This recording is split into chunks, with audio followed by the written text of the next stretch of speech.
Tomorrow on BBC Two, Wideworld presents two stories set against the world's highest mountain, Mount Everest. It was on the morning of Sunday, June the 8th, 1924, that George Mallory and his climbing companion, Andrew Irvine, set out to climb the final slopes of the highest mountain in the world. Shortly after midday, they were spotted less than 1,000 feet from the top.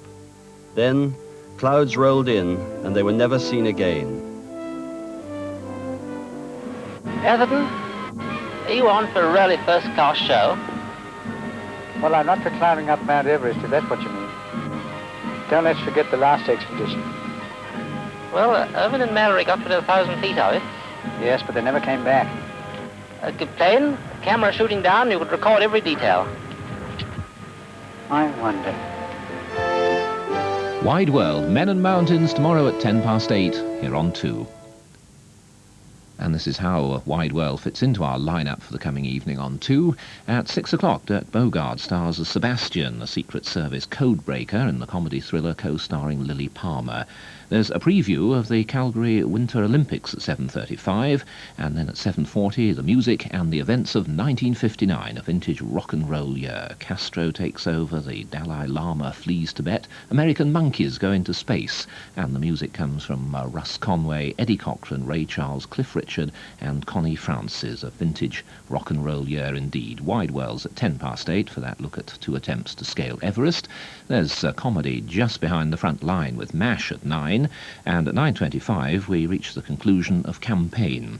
George Ewart-Evans shares with us the delights of a writer's Suffolk at 10:20. George Ewart-Evans, born in the Welsh Valleys in 1909, wrote about his adopted East Anglia in various books. That's our Wednesday evening here on 2. Now it's time for Newsnight. MPs say yes to television cameras in the Commons. It's the climax to a debate that's lasted 30 years.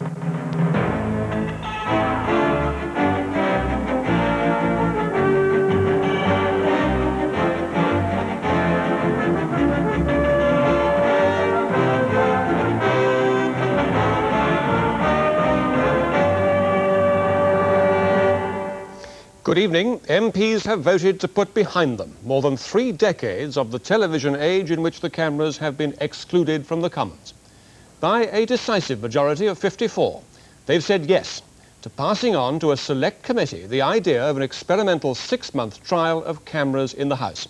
And tonight's historic decision came in spite of a powerful call by the Prime Minister herself to reject the cameras. I'll be asking her Leader of the House